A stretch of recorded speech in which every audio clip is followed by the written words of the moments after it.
program.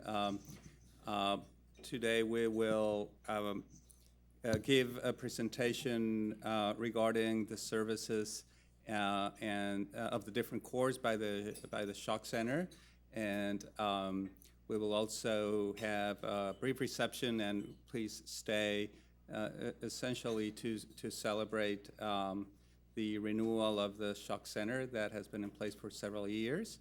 This was especially competitive and difficult renewal, but we got it renewed with a pretty good score, I would say, and also to congratulate Randy and Peter, who are the PIs, and the other Shock Center members, to thank everyone that helped us with the application, from other faculty, from the leadership who supported us in many ways, financially and logistically, students, staff, fellows, really a lot of people that are seemingly unrelated to the program, but are truly helped us and backed us up. And I think this was the result of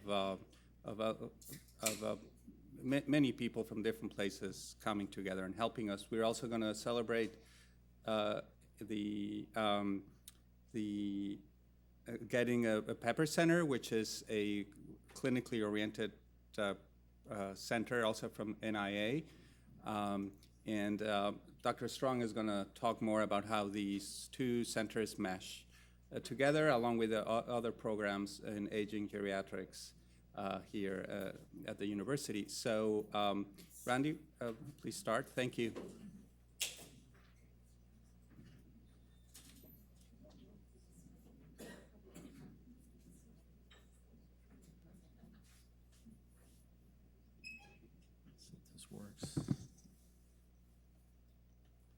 Okay, I guess I'm going to use this.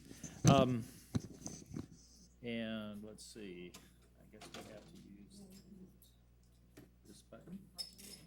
Okay. Can't go back and forth though. The lavalier is hooked up if you want to use it. Pardon? The lavalier microphone. This one. Okay. Take a second here. So you can walk around. It's up to you. I think so. Okay. Sorry, guys. We didn't prepare for this. Where's the button?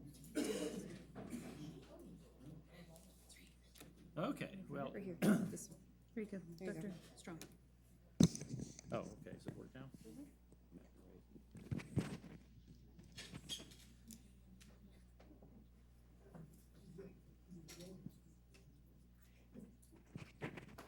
So I want to thank everybody for coming. This is really, I was thinking about this on the way here, and I was thinking what a kind of a special moment this is. As everybody knows, over the last couple of years, the Barshop has gone through some transitions that have been kind of difficult, and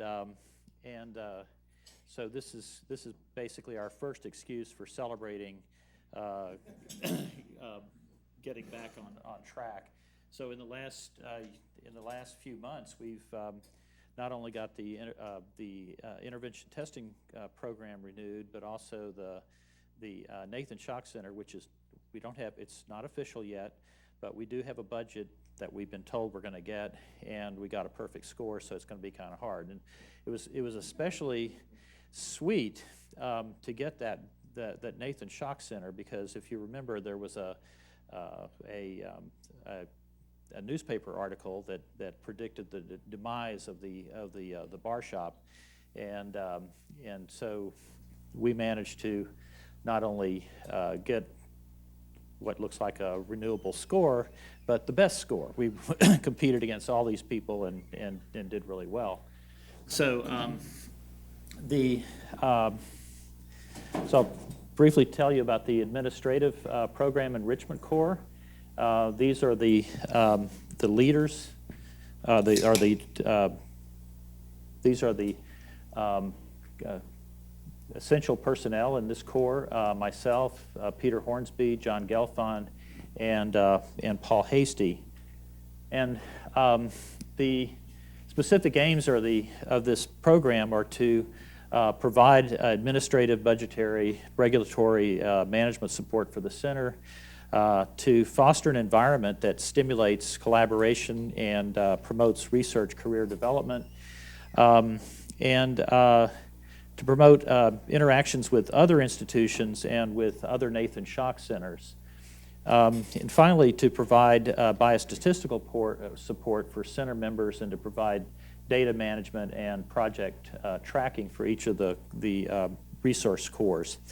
And also, importantly, this core provides, or actually conducts, continuous internal evaluations and periodic external evaluations that help us be nimble and move the direction of the Nathan Schock Center as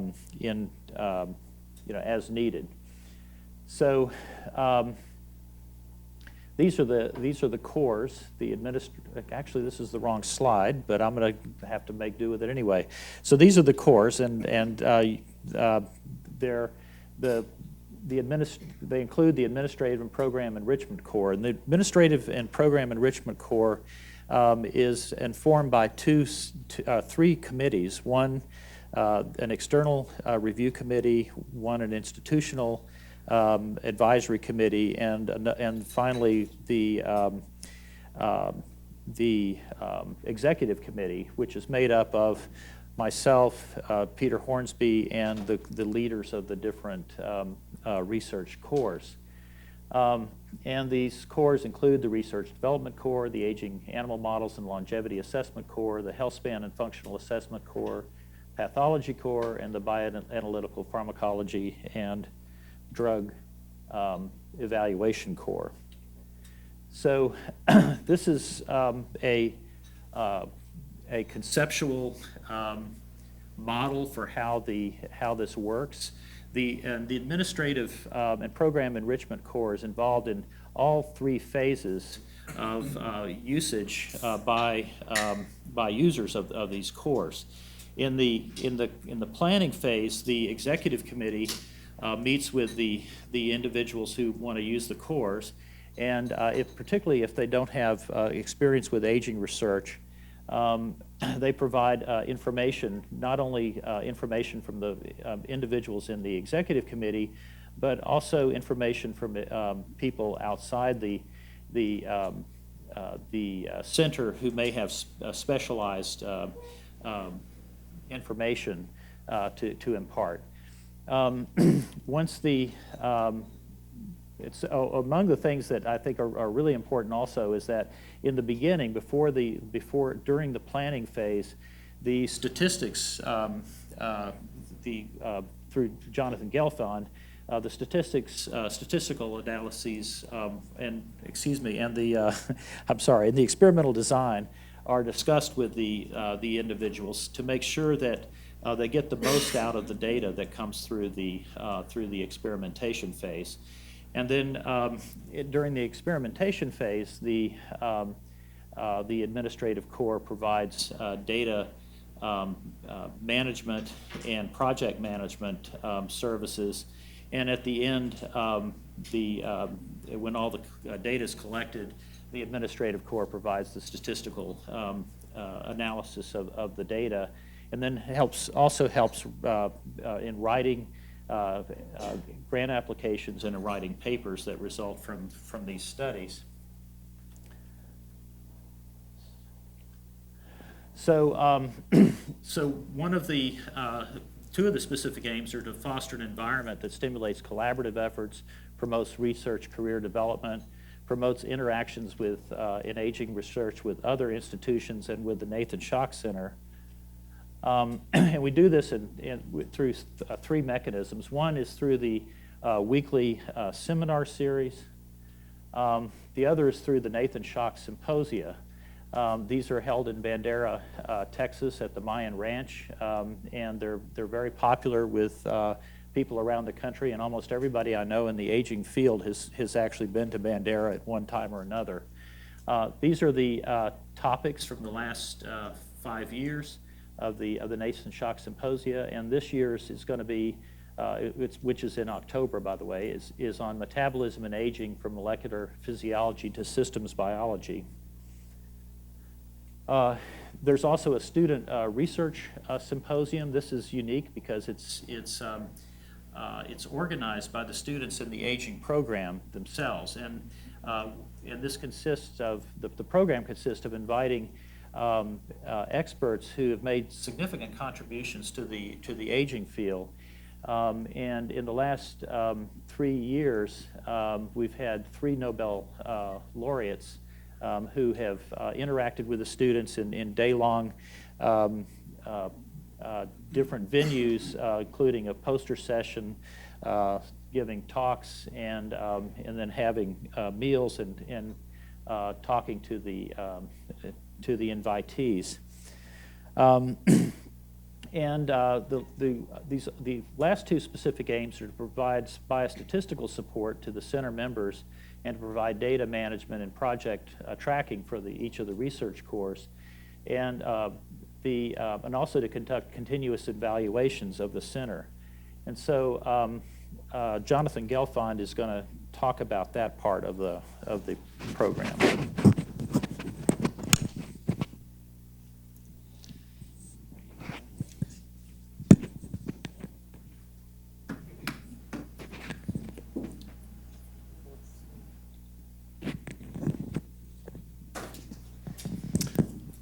So I'm the biostatistician in the administrative core, and this core is one of 4 cores that we support in our department.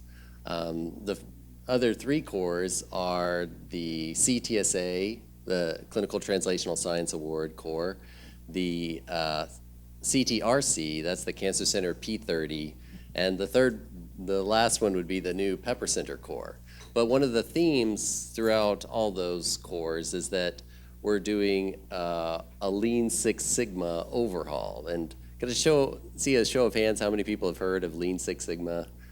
Paula might have had a hint of it there.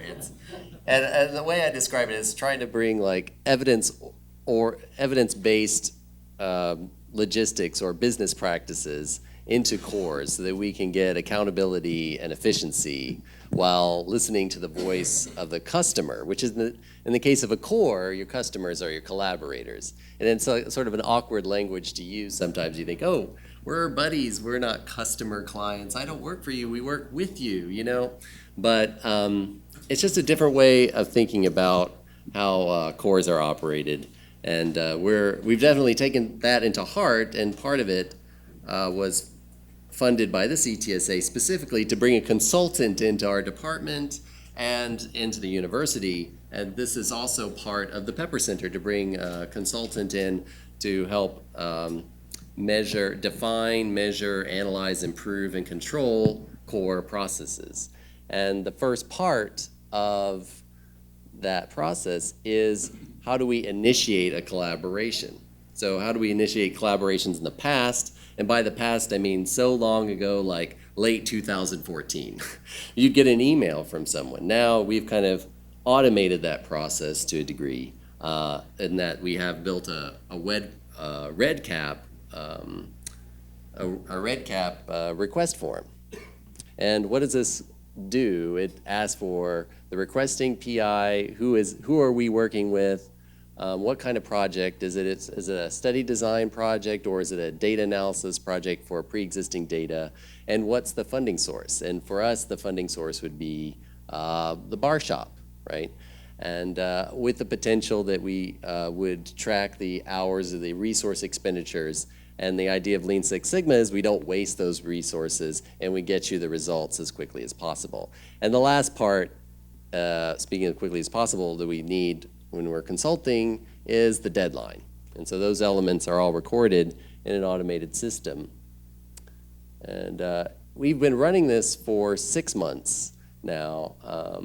I guess that's sort of October, but it's really ramped up in the last year. We've had 60 project requests, which when you think about it, is a tremendous amount. Could you imagine starting 60 papers in the last 3 months? That's basically, because we're tracking 4 different cores. But the Barshop is part of that. And if you see down here, this is a an example of the request form. We hope it only takes you like 5 minutes or less to fill out, but there's a funding source, and if you want to collaborate with us with respect to the Barshop, you just click Barshop and you start this process. And here's the process that we worked out with our consultant, is that it begins with our client in this red cap intake form, and now what do? Well, we built an app for that, right? So it automatically generates an estimate for the cost if it's a charging job, and it automatically sends an email to the responsible faculty, which in this case would be me, and it emails using a project management system called Basecamp, which will also track each project separately. And then it creates what we call a project ticket, which has project milestones. And these tickets, as a set of projects, now we have 60 projects ongoing, are analyzed as a group. And we can take a look at what are the urgent projects. And this is kind of what the app looks like. It's a little tiny, but each project is kind of listed as a row here, and it tells you its status is waiting, who's working on it, when are the deadlines, et cetera. And this is something that we call a project timeline. As soon as you fill out this request form, you start out with your project, and if it's a data analysis project, it goes through various phases. And nobody really had defined these various phases of a data analysis project until we sat down with our consultant for a few hours, and we came up, what are the stages of a data analysis? First, there's the intake, the data validation stage, the analysis phase after we figured out we had good data, the reporting phase, and then finally the completion phase. And this is an example of something that's sort of automatically done in the background for a project. So this project's, started February 15th, as it says down here, and it's gone on until March 15th when it's reported, and it goes through various phases.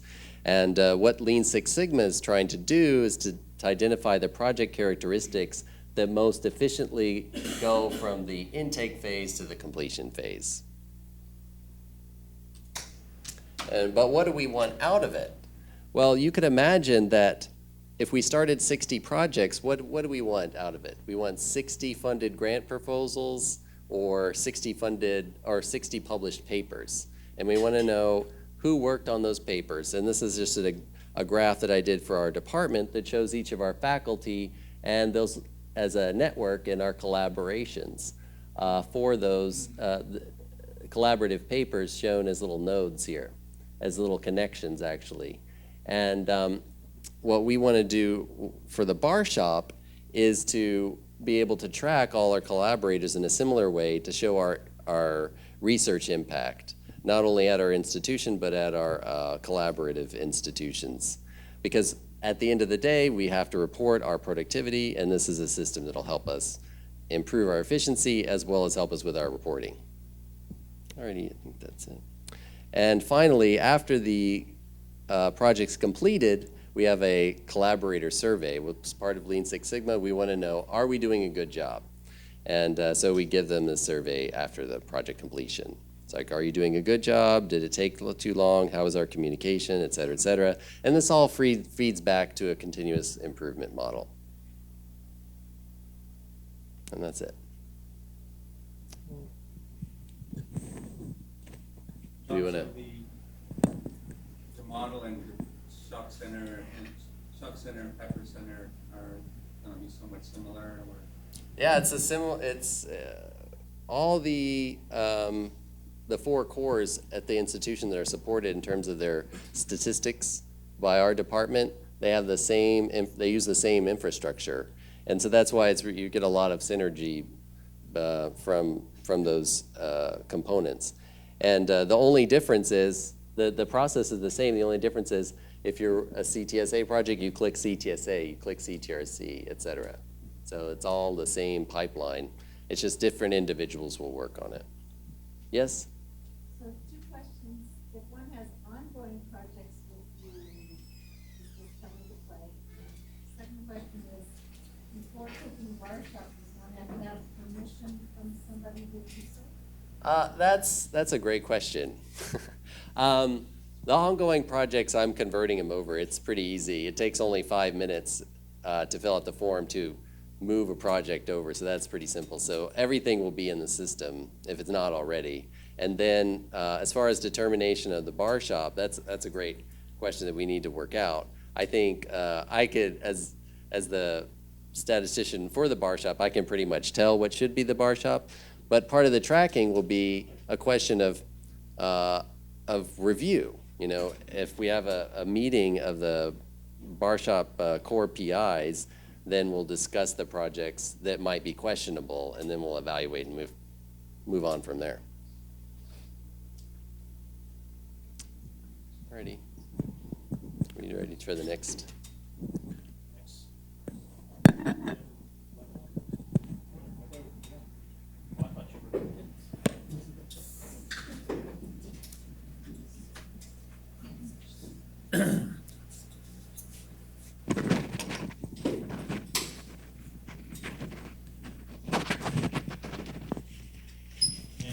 Yeah, if you can find the actual.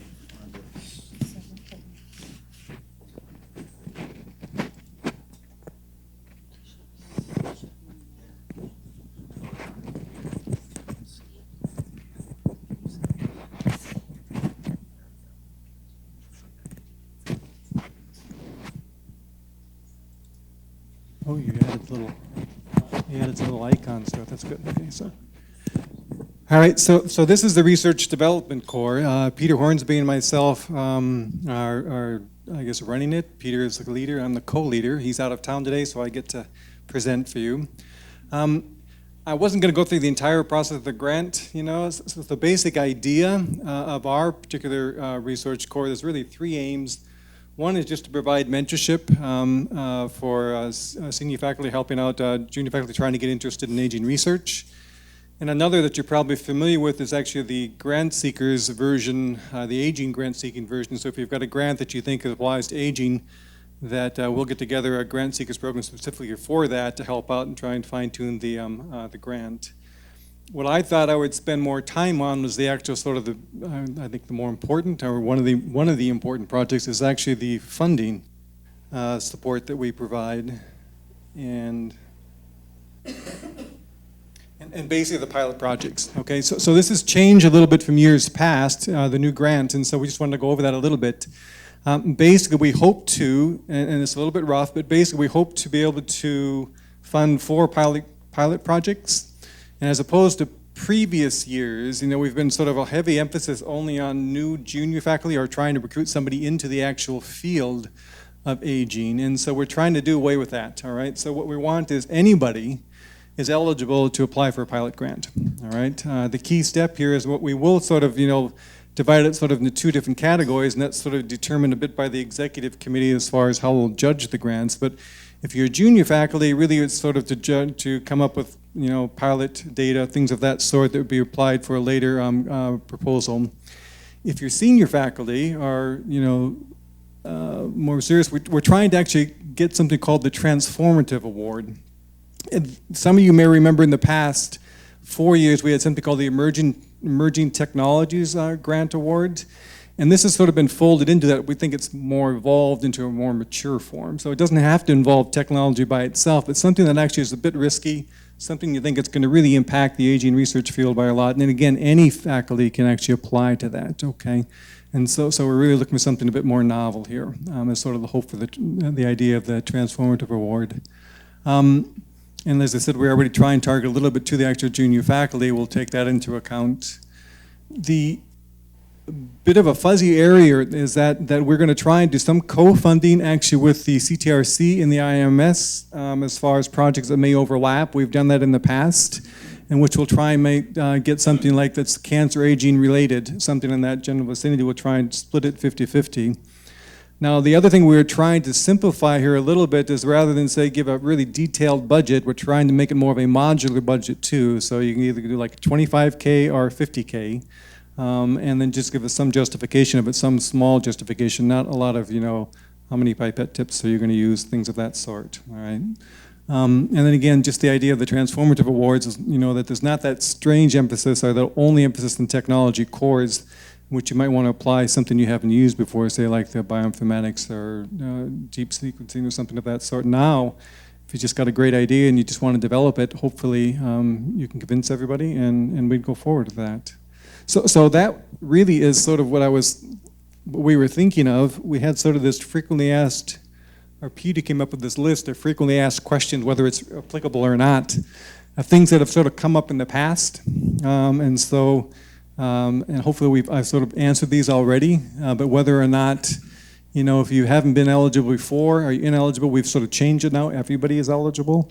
And whether or not you're a junior faculty, we just, you know, that's sort of at our judgment. We just try and take advantage, you know, sort of note where you are in your career and sort of take that into consideration. It certainly does, it's a special sort of emphasis that we actually do place on it, but it's not the sole emphasis of whether you're a junior faculty. And again, we always, we don't mind giving you a little bit of feedback if you think it's a waste of my time or not. So just send us a note, and we'll try and answer that question too, whether it's aging related. And yeah, and so the translational to cancer. So the borderline between what's translational, what's actually cancer aging, things of that sort. That's a little bit of more of a judgment call. But again, we're trying to make it, and we'll see how it works out this year. We've done it in the past successfully, and we want to just continue it. So that's what I wanted to talk about. So are there any questions? Jim, I would just clarify that in addition to CTRC and CTSA for funding for translational and cancer research, BPR and School of Medicine are also providing Yes, funds. okay. And those grants are not earmarked for specific areas. All right, okay, that's fair enough. So, Andrea? Question. So are these pilots available to all researchers, or they have to be assistant professor level and postdocs qualified? We were not applying this. We were applying this to faculty, and usually in the past it's been people with research programs that at least the hope was that this is going to be money that was then going to lead to more money. All right. So the idea was that somebody had really started up their own research program. So it was not meant to be a postdoctoral support program. That's not to say that a research assistant professor couldn't apply to something and sort of as something that sort of launched them into, say, a tenure track position potentially, or funding that could lead to that. So, but still, we're thinking faculty here. Does that answer the question? The other question is, so the BPR office, gave $25,000 to the Nathan Sharp Center as a mention for additional pilot funds. I was wondering if this will allow you to have more than 4, awards per year, or that is already the county? I suppose it depends on the budget line. We were cut 21% from what we originally asked for. So some of those answers are still up in the air. So we were cut 21% from the original budget. So it's not entirely clear exactly what the final budget will be. So So the short answer is we don't know yet. But certainly that co-funding will help a lot, at least to cushion the cut. We'll be able to fund probably at least 4, right? Grant at least 4.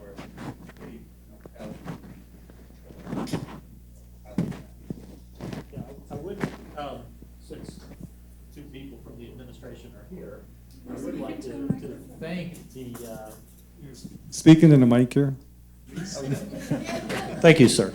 I would like to thank point out that the institution has pledged $2.2 million over the next 5 years in funding that will be coming into the Nathan Schock Center, which is, I think, a remarkable show of support for the aging program.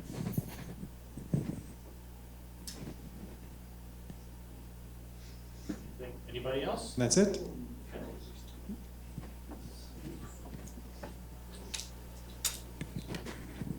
Is that on this number 15? Yes, I want to say. We'll send out another notice. Yes. Oh, yeah, still the April 15th. I'm sorry.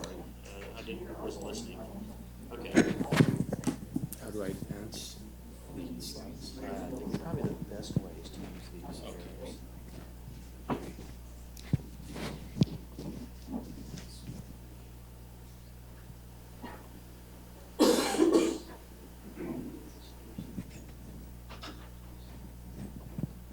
Okay, I'm going to talk about one of the foundation cores of the Shock Center. For those of you who don't know, the Shock Center is now in its 5th funding cycle, which means that we will beginning at the start of the new cycle year 21.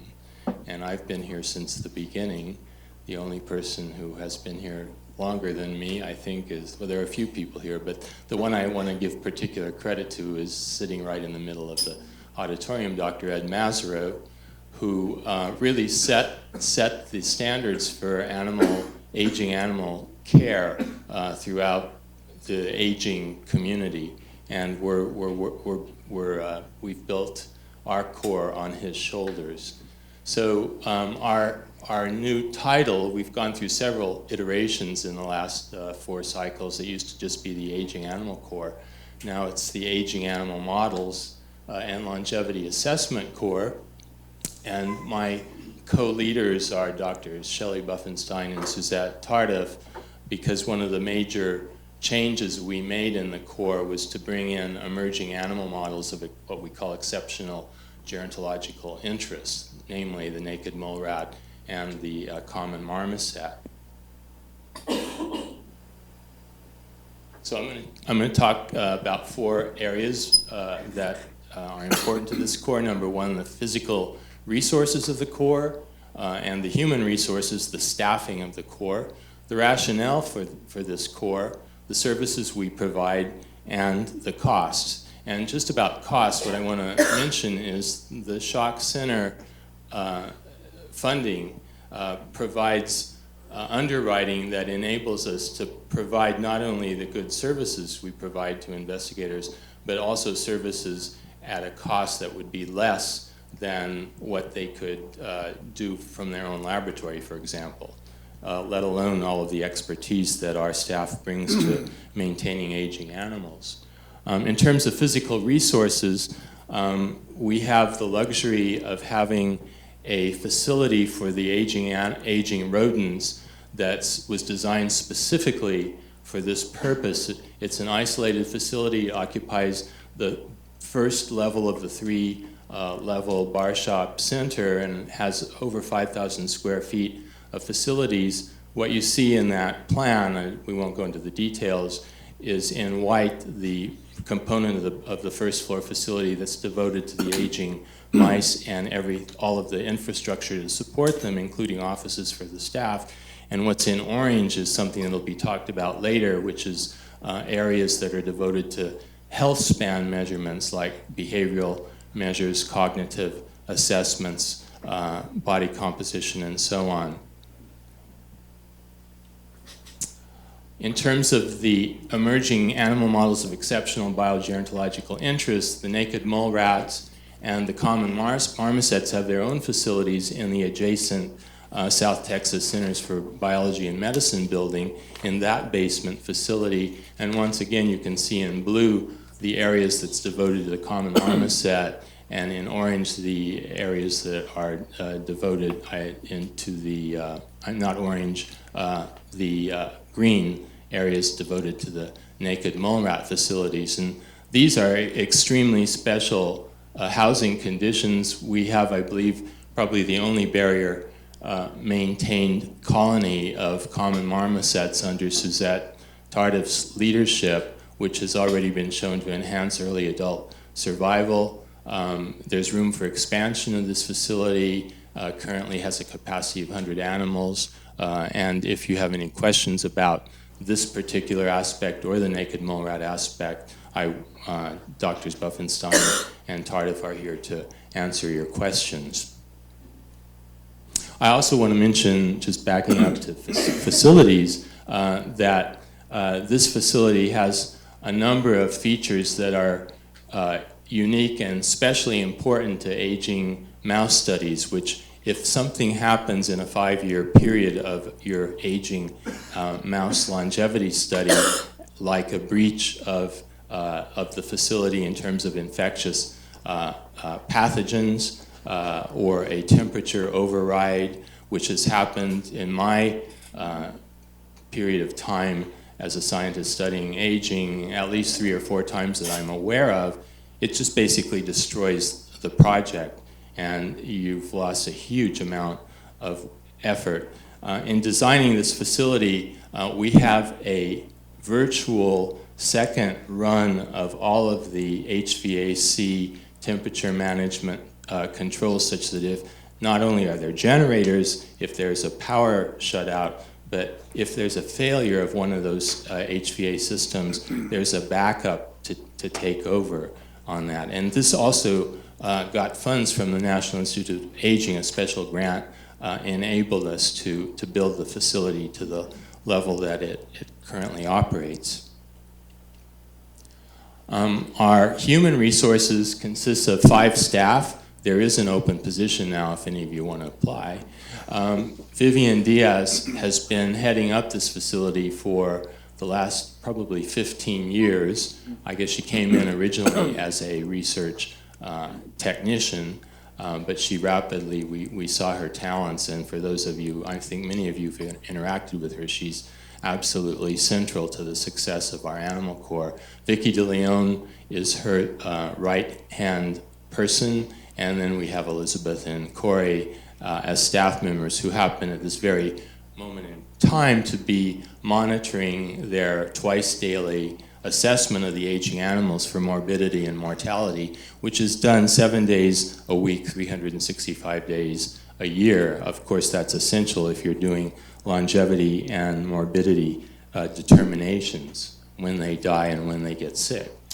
So the rationale, I've already alluded to some of it, is that aged animals are indeed still a rare commodity. You can order them through the NIA at a reduced rate, but there's really, I really strongly suggest, if you can avoid doing that, to do so, because you've got to deal with a very manipulated animal when it comes to your facility. It's gone through the stress of transport, readjustment to a new facility, and there's all kinds of evidence now to indicate that these perturbations can actually affect longevity and lifespan, probably other aging aspects as well. You have security, as I already mentioned, of this fantastic facility, which has had no breaches in its 20-year history. A core staff that's trained not only in what I already mentioned to you about, but also administering drugs, diets, monitoring many traits of aging animals that are important in establishing whether an intervention or a hypothesis that you have in terms of what's affecting aging and health span is supported or not.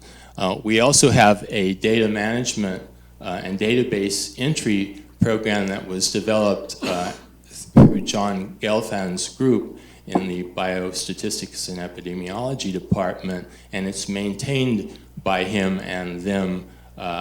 Everything that our staff is recording at this moment is immediately going into laptops and transmitted daily to the secure server site where it's maintained, and then subsequently data can be drawn and mined from that database. And then we have an outstanding track record of many discoveries that have been enabled by this core, and it's really, really clear that this core has enabled a number of important grants to be funded here, not the least of which is the intervention testing program, which is in its 3rd cycle of funding at double the funding. And that's just some of the track record that we can turn to, and some of the publications that also serve to remind me that we have many different diets that we've learned how to administer in the support of the intervention testing program, containing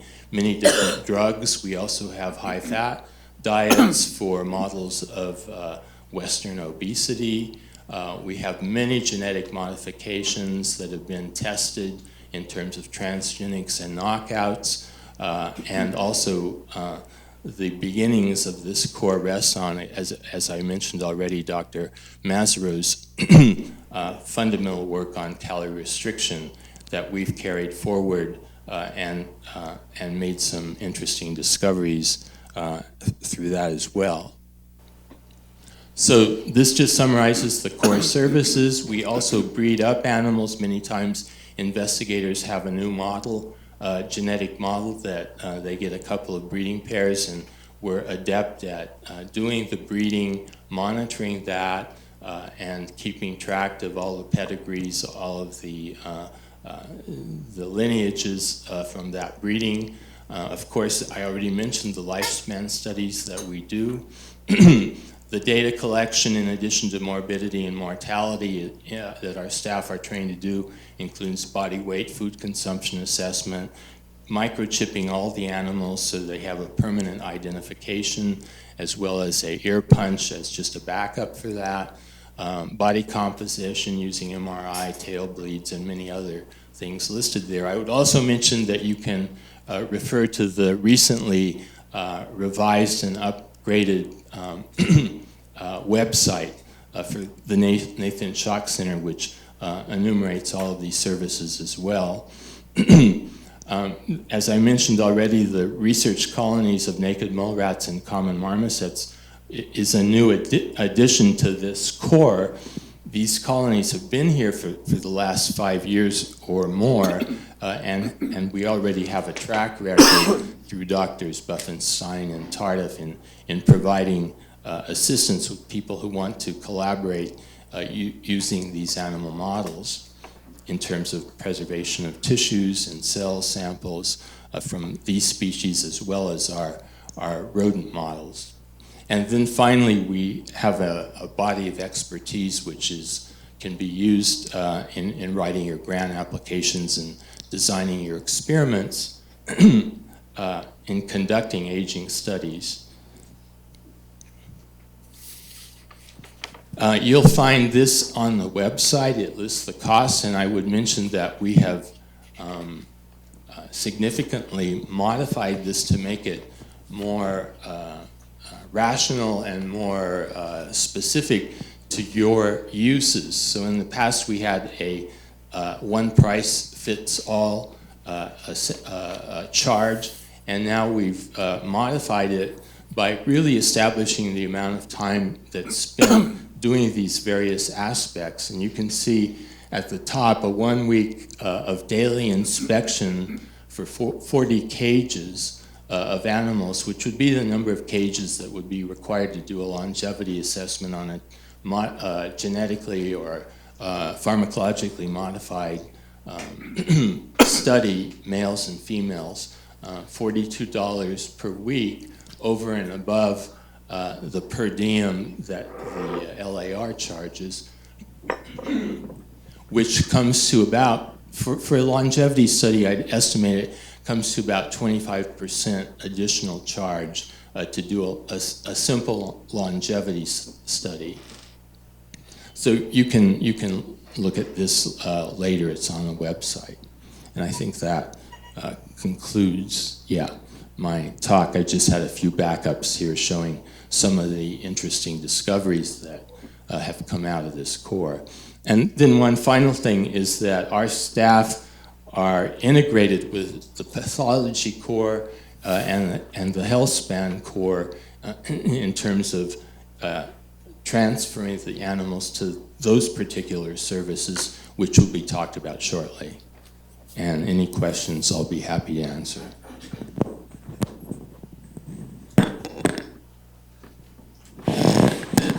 Got one.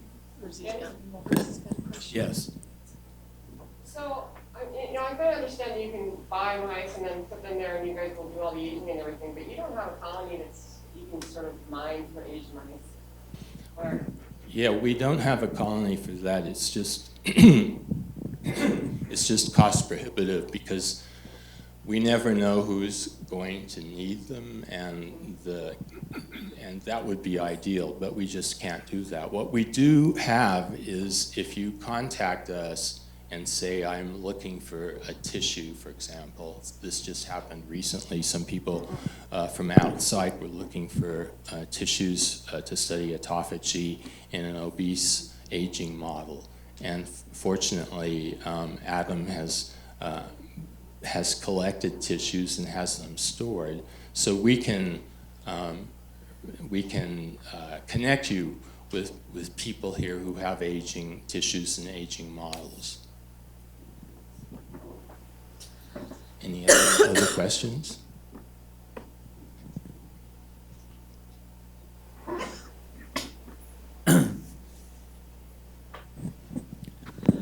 One thing I wanted to add about how special the people are in the animal that are the technical people in the Animal Corps is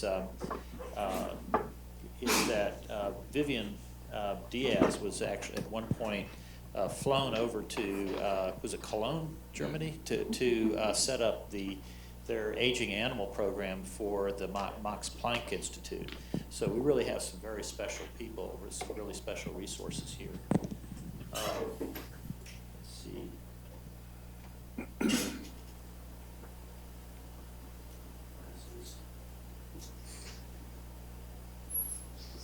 Okay, the next up is the healthspan core, and I guess.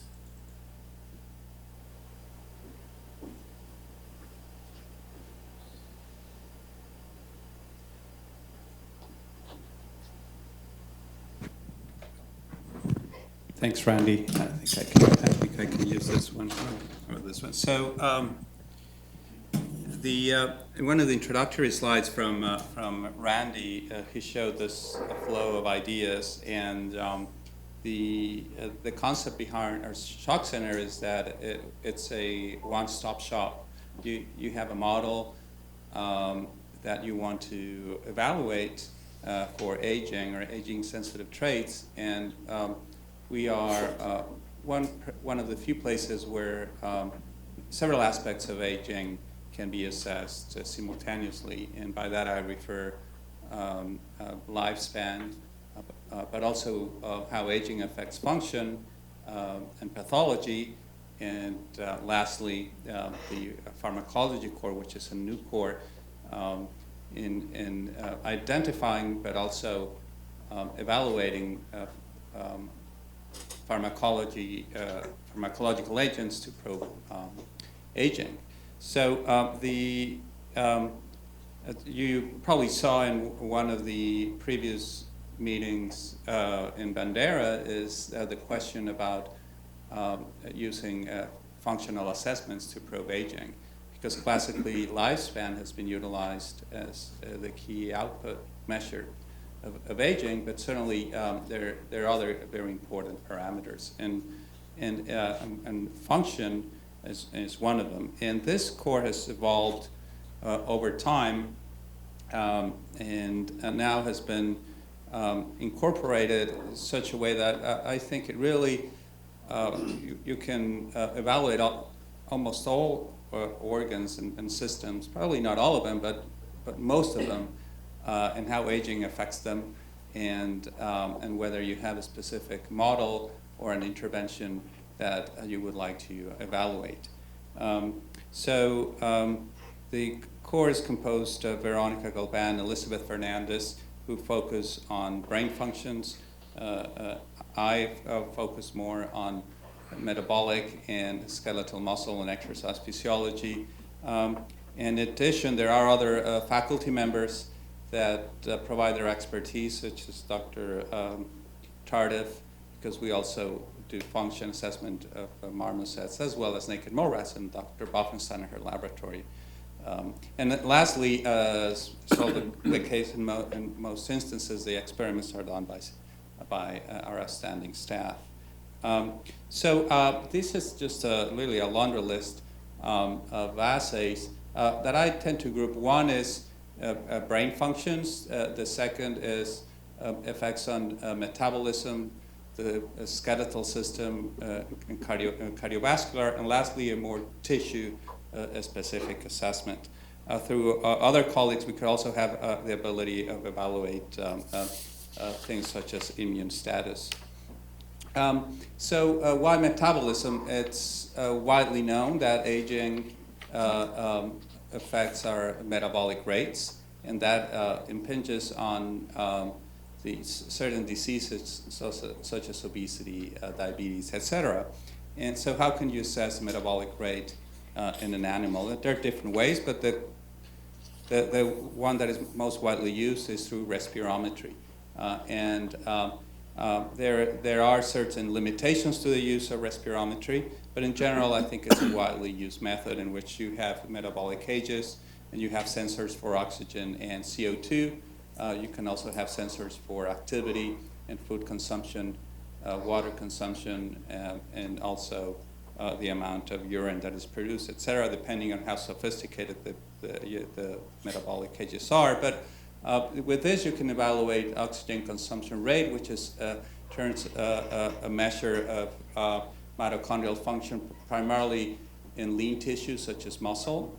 You can also evaluate C production, and therefore an evaluation of oxidation of substrates such as lipids, and other things such as spontaneous activity. We have two instruments, two different brands, and our staff is really very good, not only doing the measurements, but also analyzing and providing you with analyzed data. Body composition, in the past, DEXA was used, but in recent years, QMR has become almost the norm. So we have an instrument. The weight limit of the animal to be measured is 70 grams. So primarily for mice. But the good thing is that anesthetic is not required. So really, the measurements can be done pretty fast. Also, you have a specific organ or a tissue that you want quantitated for lean or fat mass. That can be done as well. The focus in my laboratory has been glucose metabolism. Obviously, we can provide assistance with glucose tolerance tests and insulin tolerance tests, which can be done essentially in any laboratory. But if you really want to get serious about evaluating insulin sensitivity, you have to do a insulin clamp, and there are two types. The traditional one to measure peripheral insulin sensitivity, that is the ability of insulin to dispose glucose into peripheral tissues such as muscle. That is called a hyperinsulinemic clamp, in which insulin is infused at a constant rate, and then we also infuse glucose at a variable rate to maintain glucose levels. So what you see in that panel on the top and in the middle, it's a comparison of two age groups, 3 and 18 months old, and insulin resistance is another hallmark of aging. So what you're seeing there is that glucose levels throughout the clamp, which is a 90-minute. This is done in an awake animal with catheters that were placed a week before, obviously during surgery. So we maintain glucose levels the same, but then to the right of that figure, you see how much glucose is required to maintain euglycemia. So the higher that is, that panel on the top right, it means the animal is more insulin sensitive. And what you can see there is that, and then we also, that is data from one of our studies comparing a wild-type animal and a transgenic model. And what you can see is that the highest insulin sensitivity is from the younger mice, whereas particularly the wild-type old mouse has the lowest glucose infusion rate, which is averaged in the figure below. And essentially, it's a pretty accurate measurement of insulin sensitivity. So with aging, the glucose infusion rate will go down, which is also the same as the glucose disposal rate. We also infuse radioactive tracers to evaluate insulin sensitivity, not only in the muscle, but also in the liver. Another hallmark of aging regarding glucose metabolism is decreases in beta cell function, and for that purpose, the ideal test is a hyperglycemic clamp in which you infuse glucose, and then essentially you measure the ability of the beta cell to secrete insulin. So these tests are not, I would say, technologically difficult. You only need really insulin pumps or pumps that are shown there, but what you really need is someone who has the expertise to cannulate the vein and the artery, and also the skill and the patience to stay 3 or 4 hours with one mouse during a clamp. And then if you have 4 groups and many animals, you're talking of months of work just for one study. So, we're open for business if you want to do these types of studies, which I really think they will bring your assessments in glucose metabolism to a higher level. Cardiac echo and Doppler. So with aging, there is, in general, what is called diastolic dysfunction, meaning the ability of the heart to relax is impaired. That happens almost universally. It will happen in almost all of us, as well as the capacity of the left ventricle to contract, assessed as the ejection fraction or fractional shortening. These assays are done primarily by the Buffenstein lab, who can do them in the mouse as well as the naked mole rat and the rat. And that is just an example that studies that that was done by Shelley and Kelly and Grimes, the model that I've been using, can be done at baseline, but also under during stimulation. It can be done with exercise, although that is difficult. Typically, it's done with butamin, which is a pharmacological stimulus. A lot of focus on exercise physiology and muscle. Exercise tolerance is a pretty sensitive trait of aging, and you see data on one of my studies. If you look at the panel on the right and the bottom, comparing 2 different genotypes, but in the context of aging, you can see that an 18-month-old mouse cannot run compared to a 3-month mouse. And what I like about this test is you can start seeing differences in declines in exercise tolerance even from 6 months of age. Assays of a cross-sectional area in muscle, obviously sarcopenia is very important in the field. We recently obtained an instrument to evaluate a contractile force in isolated muscles, so we can measure force generation in one muscle or one muscle group, also fatigability. That are also important measures of our muscle function. Nerve conduction studies and electromyography are also available. We have the instrument and the expertise to do them, and aging clearly affects nerve conduction, so that's another important test that it's available. Regarding assays and tissues, a lot of emphasis in mitochondrial function. So a couple of instruments that are available. We can do assays for you, or we can allow you to use the instruments if you'd like to. One is what is called the Ouroboros instrument. The official name is Oxygraph 2K. So this is really a glorified Clark electrode. It's a high-resolution respirometry instrument shown on the left. The principle is shown on the right. So what you're seeing there is that the principle here is that you have the tissue and you permeabilize the membrane with a detergent such as saponin. So what you see in figure A is saponin is those T's outside the membrane. They have high affinity for the membrane. Saponin has a high affinity for the plasma membrane, but not for mitochondria. So where it'll bind and open make pores in the cell, and therefore you can do experiments in which you can assess oxygen consumption directly in the mitochondria, because now the intracellular and the extracellular space have been equilibrated through these pores. And one concern in the field, as you may know, is that if you isolate the mitochondria they may get damaged, and your assessment of mitochondrial function may not be so accurate. It's a controversial issue, but I say at least in the muscle field, most people are moving in the direction of this instrument. You can do it essentially in any tissue, even with a very small amount, 5 milligrams, ideally 10, but we can do it with 5. It also has been used for cells, but in my opinion, if you were going to use cells, there are other options, such as the seahorse instrument, which is an extracellular flux analyzer.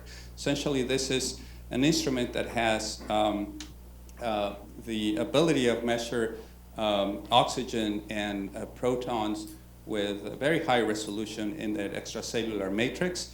By measuring oxygen, you can measure oxygen consumption rate, and consequently, you're measuring mitochondrial function. You also measure protons, so you measure extracellular acidification rates as a measure of glycolysis. And a key thing in this instrument is that you have not only high-resolution probes for oxygen and protons, but also ports for drug delivery. So you can test different drugs or different aspects of a mitochondrial respiration. And it's also, I would say, now it's become the instrument of choice for most groups doing assays of mitochondrial function in cell culture. Some actually do it also in tissues, but my sense would be that if you're going to go to tissues, probably the Ouroboros instrument would be better. Brain health, this is not my area, but somehow Dr. Galvan and Elizabeth suckered me into talking about it. There are broadly 2 areas we can assess: cognition and non-cognition function. The rotor rod is an instrument. Many of you are familiar. You have the rodent, and the instrument is turning around, and the ability of the mouse to remain on the instrument is an assessment of balance and coordination. That is an example of a wild type and a mutant mouse. And you can see not only the mutant mouse is less able to stay on the instrument, but also it's a sensitive trait for aging.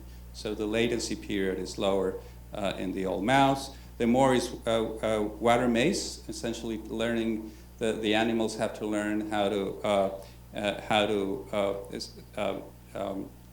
stay away from water. And so it's an assessment of spatial learning and memory. And both Dr. Fernandez and Veronica have a lot of expertise in doing these assays, will encourage you to reach out to them for these types of assays. The elevated pulse maze, this is more of an assessment of anxiety and activity, and essentially you have that instrument, you put your rodent, and a calm rodent would explore not only will get out of the closed area and explore the outside area, and an anxious mouse would not. So this would also be a good test for certain drugs that affect anxiety. And I will stop there. This is just an example of certain of the assays. There are others. If you would like to have us do an assay for you or inquire about the usefulness of a certain assay, feel free to do so. Any question? Yes, Andrea. I don't know if you already mentioned it, but I think these services are really attractive to a lot of people that are not doing aging studies. Yes. So are you planning to open the course to everybody, or just limiting to? No, this is open to anyone. Certainly, we would like to attract scientists in other areas to find a focus on aging, if possible, because that's when our goals engage other people. But certainly, we're very, very open. And in my view, aging starts really when we're born. So so almost all assessment of a function can be connected to aging. Yes. So actually, one of the things that we do, though, is is with regard to usage of the cores is we do prioritize. So if you have an NIA grant, then you're going to get priority for usage of the core services.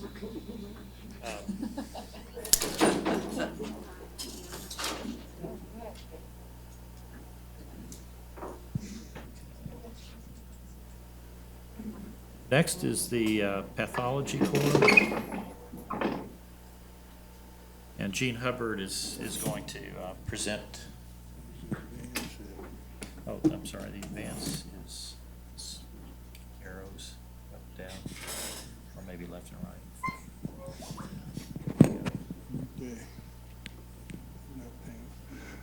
Thank you, Randy. Afternoon, everybody.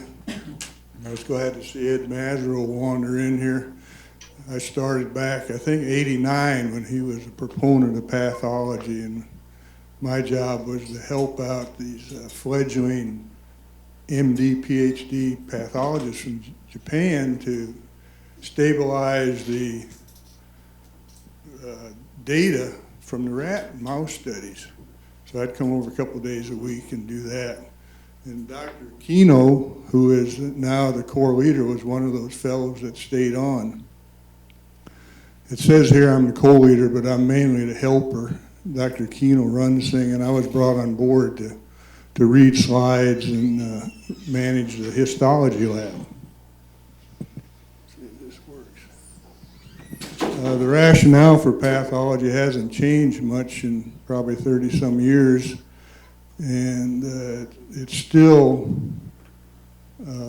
is in need. People are using it. We have plenty of work, and we've refined it a little bit, but it does give you some tangible results, usually are explanations for sometimes why things die early or late or whatever, such as kidney disease or infectious disease.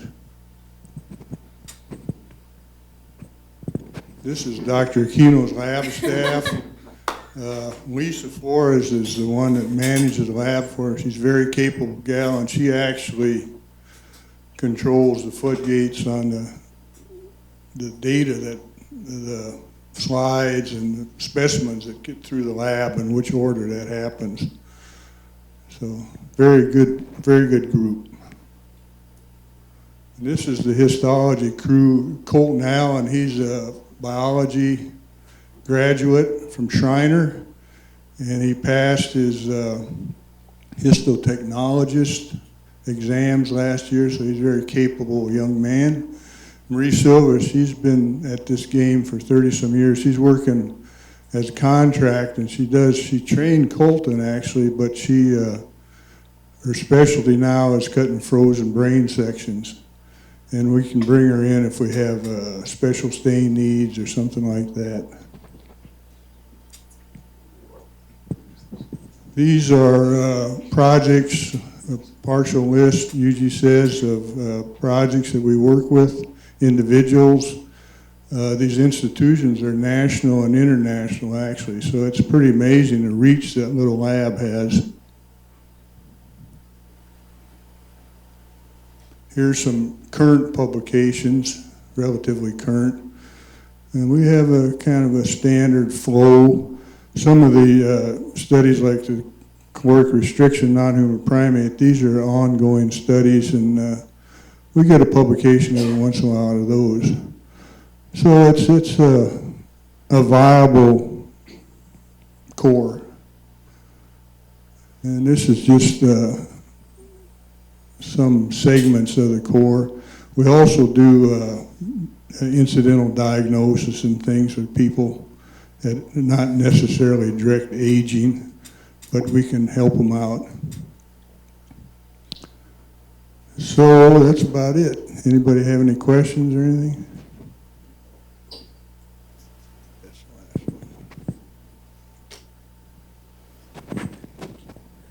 So, whoops.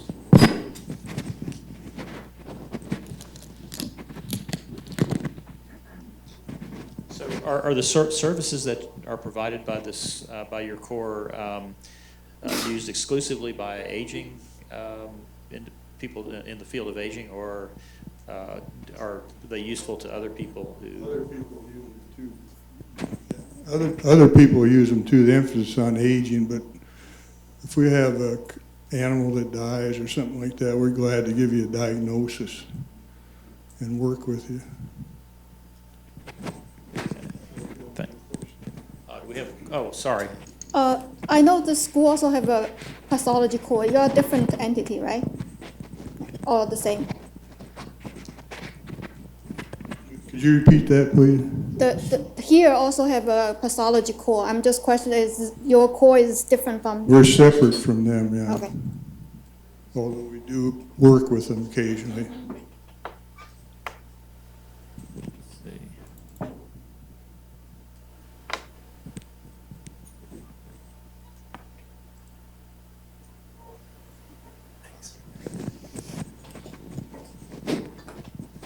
Al Fisher and I are co-leaders of the Functional and Bioanalytical Pharmacology course. So I'm going to tell you my part, and then Al will get up and tell you his part. And the overall perspective of this core is for studies early on in aging studies. My role is to make sure that drugs get delivered to the proposed site of action. And Al can do studies in C. elegans, an early aging model, very short life cycle.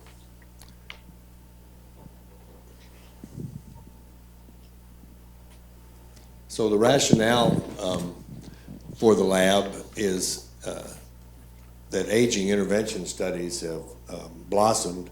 I've been working with Randy for about 10 years now, and started working with him really with the rapamycin project, and since then we've done about 15 different drugs that we've developed assays for. And for the rapamycin project, just like for the pathology core, we had people from all over the country wanting measurements to make sure that the drug was in the animals that they were using in their studies.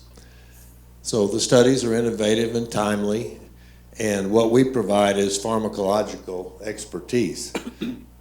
My training as an undergraduate was pharmacy school, so I was a registered pharmacist for several years, and then went back to graduate school and got a pharmacology degree. And so it was just kind of a lucky thing that my training has provided the expertise to develop drug dosage administration forms, similar to something what a drug company would do. And I'll go through the scheme here in just a second. So the overall objective is to help with design of experiments and to reduce the variability of the results and keep the costs low so that studies don't have to be done. I think the overall objective is to avoid false negative results. So if you treated animals for months and months and then found out that the drug didn't have an effect on aging, you want to make sure it's not because the drug didn't have its effect, right? You want to make sure that the drug got to the proposed targeted site of action. So this slide tells the scheme of what we do in my lab. We have a lot of analytical equipment, so we develop what are called validated bioanalytical assays for drugs. And there's a whole scheme. The FDA has a series of recommendations for the development of bioanalytical assays, and we're experienced with doing that. We don't always do a full evaluation, validation, because it's not necessary, but we can if need be. And then once we've got the assay, now we can measure it in a variety of places. We can, for example, we're starting a new project right now where we get, I'll just say drug X, and drug X comes in a diluted powder form. So it was thought that drug X was going to be about 15% in the powder because they had taken capsules for humans and squeezed out all contents, and they thought there was an amount in there. Well, we got the assay, we measured it, and it turned out there was twice as much in there as we thought. Then they took that powder and made food out of it, and we measured the amount in the food, and we discovered that the food was, the percentage was a little bit less than they thought it was going to be. Not much, it was pretty close. And so what we discovered in the rapamycin experiments is that rapamycin is a very lipid-soluble chemical, but at Purina, they're not pharmaceutical experts necessarily. In the initial going, what we think was happening is they were dumping rapamycin powder in with water and food and mixing it up, and it just didn't distribute evenly. So Randy figured out a way to encapsulate rapamycin, and so we made everything very stable, and then we measured it in the food, we measured it in the plasma of the animals, and then in adipose tissue, we measured mTOR levels. So the whole scheme gave a real good quality control to that set of experiments. And we measured things in food pellets, yogurt, cell culture media, and in the tissues where the drug is supposed to go. And then we don't do much with the pharmacological endpoints, but we can. Usually the investigator who brings the drug to us is the one that's more likely to have that expertise. And I would like to thank Randy and Nick Musi. In the background of both of these pictures is our mass spectrometers, and we've got 2 of them now. I've got about 10 HPLCs in the lab with UV detection and electrochemical detection, and to develop an assay on that particular system, you have to make the chromatography just right to separate all the chemicals in a particular sample. And you also have to make sure that the level of sensitivity is there. With the mass spec, it reduces the time of assay development probably tenfold. I won't go into the details, but I'd just like to say I'm really happy that we have those machines. It makes our work a lot easier and our turnaround time much better. And so these are the people that work in the lab with me. Jesse and Greg have been with me for about 10 or 12 years, and Meredith is just new in the lab, but she did her master's degree actually in our department in the brain bank. And as part of her project, she measured a drug in the brain of the human brains in the brain bank. And so I trained her for almost a full year. And then when she graduated, she was having a hard time finding a job. And she called me one day and said, do you know of any openings? And it just so happened we got the intervention testing program and the Nathan Shock Center and everything. And so I said, come on down. So that's what we do. Any questions, thoughts about it?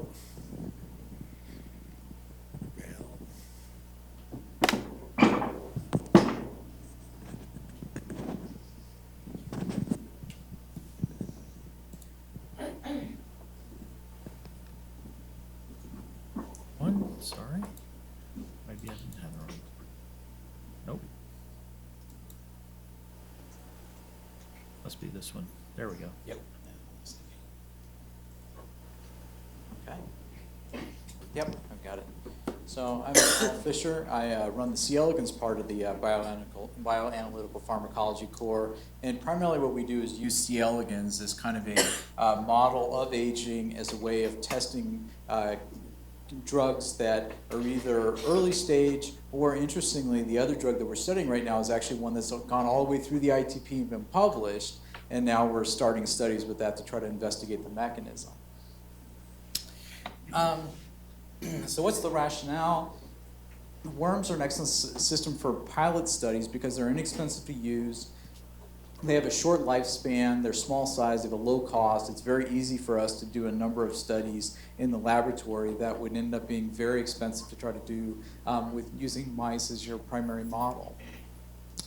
Additionally, with C. elegans, there are a lot of mutants available, and so either via the use of an RNAi experiment or using a genetic mutant, we can look at is the pharmacologic target that you're believing is important for your drug action actually required for that drug to have its effect on lifespan? And so that becomes a very important thing for trying to really nail down, is your phenotype due to a specific mechanism, or is there maybe something else that's biologically interesting but different going on? And then finally, worms also offer the ability to do things that are more blinded, so either RNAi screens, genetic screens, with the ability to then look at, can I find other parts of a pathway that I'm interested in studying, and those may actually become drug targets on their own right in future studies. So the resources that we have available is that either through our lab or through labs throughout the world that we're able to freely request reagents from, we have reporters that will allow us to look at things like the heat shock response, ER stress, oxidative stress, insulin-like signaling, proteasome function, autophagy, mitochondrial unfolded protein response, activation of innate immune pathways, and a lot of other things. And the nice thing about this is if you have a drug that you think is acting through one of these mechanisms or is somehow manipulating that, we can actually deliver the drug to the animal and then visualize changes in either the pattern, the level, or other aspects of fluorescence inside of a living animal. And so, for example, one of the compounds we're looking at appears to actually produce oxidative stress and yet they'll increase lifespan. And it's one that Wenbo Key, who's in my lab who's doing these assays, is actually able to put the animals on this chemical and just several hours later actually see differences in fluorescence that we can actually quantify and also reproducibly see changes in that. Additionally, we have mutants, and so there are some mutants for pathways linked to longevity in vertebrates that we have in the lab. Additionally, we can get additional mutants for you either from other labs or there's stock centers both in the US and also in Japan. And then finally, for things that don't have mutants, we can really manipulate just about any gene in C. elegans through the use of RNAi. So just to wrap up here, how can we help? Because I think that's the main question of this, is how can these cores help you in your research? And so the things we can do is we can conduct lifespan or health span studies, and we can do these in really about 3 weeks. And then additionally, we have the nice, in parallel, we're able to do multiple different concentrations. So for the 2 studies we've done, what we've done is kind of looked in the literature, made a guess as to what would be a good starting concentration. And for one of them, there was nothing in the literature that would really guide us. And so we just picked concentrations that were 10-fold apart and just looked to see, okay, do we get a hit? And then because we can go back and in another 3 weeks do another round of studies, we can really pretty quickly identify the optimal concentration for any drug. Additionally, after we do that, we can also do things like perform mechanism-focused studies using mutants affecting pathways linked to longevity. That's one of the things Wenbo is doing for one of our projects right now. We can also look to see that does the drug target, is it actually required for the effects? So in other words, if we treat the mutant that lacks it, do we actually see the same lifespan effect? We are able to do fluorescent reporters to help you kind of measure what's going on inside the animal and kind of confirm that what you think it's doing is actually what it is doing inside. And then finally, we can do RNAi studies to either manipulate the drug target as a way of trying to mimic what the drug is believed to be doing, or to manipulate either upstream or downstream pathways that are either upstream or downstream of your drug target. So at this point, I'll wrap up and take any questions.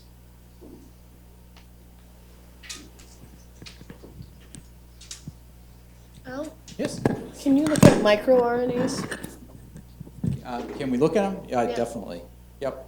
So it's one where, so there are, some labs have made GFP reporters that use the promoters of different microRNAs. So there's one way you can look at it that way. Additionally, we can do things like extract RNA and do qPCR or other ways of looking at them. There also are mutants for some of the microRNAs that people have made or identified. And so those are also ones that are available and could be kind of a way of manipulating the drug target.